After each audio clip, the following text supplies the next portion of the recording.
ماما انا زهقان ومش لاقي حاجه اعملها. ومروق دولابك يا حبيبي؟ لا يا ماما مش عاوز اروق. امال عايز تعمل ايه؟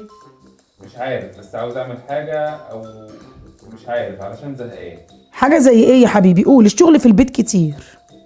ما انا زهقت من الفرجه على التلفزيون وزهقت من اللعب على الموبايل وزهقت من الرغي في التليفون، مش عارف اعمل ايه.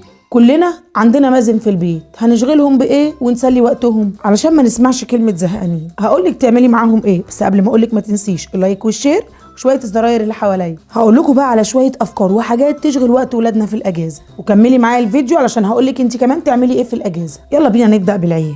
في معسكرات صيفيه في المدارس والحضانات اللي هو السمر كامب، يعني بيبقى فيه انشطه مختلفه وكتير للعيال اللي خدت الاجازه بدل قعدتهم في البيت. بيعلموهم يعملوا حاجات بالصلصال ويتعلموا رسم، طباعه وشغل بالخرز وفك وتركيب حاجات كتير. الانشطه دي بتعملها المدارس والحضانات، وكمان العيال اللي كان مستواها ضعيف في الاجازه بتديهم فصول تقويه تقويهم في الماده اللي كانوا واقعين فيها. ده بالنسبه للمعسكرات الصيفيه. في حاجه بقى اسمها تنظيم الوقت بجدول زمني. يعني ايه؟ هجيب ابني او بنتي واقعدهم واقول لهم احنا هنعمل مسابقه، هنظم لكم اليوم كله تعملوا ايه بالوقت. مثلا من الساعة 12 للساعة 2 هنحفظ صورتين وهسمعهم لك، ومن 2 ل 4 هنروق اوضتنا بعد اللعب وننظمها، ومن 4 ل 6 هتقعد على الموبايل، واخر الاسبوع اللي هيلتزم بالجدول هياخد هدية. وكافئيهم علشان تلاقيهم بيعملوا كل حاجة بحب وموافقين كمان، علشان الهدية اللي في اخر الاسبوع ده تشجيع ودعم. في ماركتات كبيرة ومحلات ليها فروع زي سعودي وهايبر وكارفور بيعملوا دورات تدريبية في الاجازة، الولاد بيتقدم عليها وبيتدربوا شيفات، IT، كمبيوتر، وبيعلموهم المهن اللي محتاجينها وليها علاقه بشغلهم، وده مناسب جدا للصبيان وممكن ربنا يوفقهم ويشتغلوا جنب الدراسه. في مراكز لصيانه الكمبيوترات والتلفزيونات والموبايلات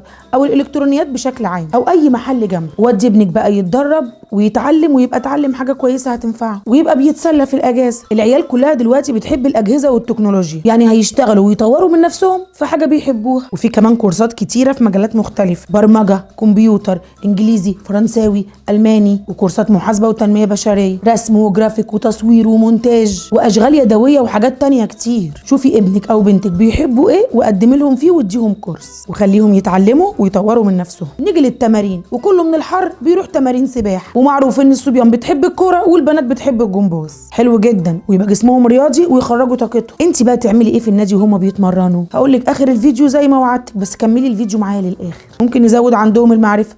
القرايه مهمه جدا للعيال، اختار لهم كتب يقروها وانت اقعدي اقريها معاهم. نعمل خروجه كلنا زي زياره المتاحف ونعرف تاريخ البلد، سفر المحافظات زي اسكندريه، بورسعيد، اسماعيليه، وعلميهم يروحوا كل اسبوع يزوروا حد من اهلهم ويتعلموا صله الرحم علشان يكبروا ويعرفوا يعني ايه اهل وعيله. انت بقى تعملي ايه في الاجازه وانت مع اولادك في التمارين؟ اشتركي انت كمان في تمرين ورياضه انت بتحبيها وهتقوي لياقتك البدنيه وتخسي. ما هي الرياضه مهمه لاولادنا ولينا احنا كمان. اخرجي مع اصحابك، اسهري مع جيرانك. انا عن نفسي بسهر مع جيراني وبنقعد قعده حلوه. خلي بالك قعده الصحاب ما تتعوضش. جددي مطبخك في الاجازه. هتقولي لي ازاي؟ هقول لك في فيديو لوحده، لان اكتر مكان بنقعد فيه هو المطبخ، لازم يكون مريح نفسيا لينا. روحي لاختك اللي معرفتيش تزوريها في اجازه نص السنه وقضي معاها اليوم انت وولادك. لو انت بقى عامله مشروع عندك في البيت كبريه وطوريه، ولو ما عندكيش نبدا نعمل مشروع ونجيب مكنه خياطه ونفصل ونصلح هدوم. هتقولي لي مش هعرف اشتغل على المكنه، هقول لك هاتي حاجات وبيعيها. وانا اديتك افكار عن مشاريع في فيديوهات كتير قبل كده. انا قلت لك تعملي ايه مع نفسك ومع اولادك. لو عندك فكره جديده بقى قوليها لي، انا واخواتك اللي على الصفحه ونفيد بعض.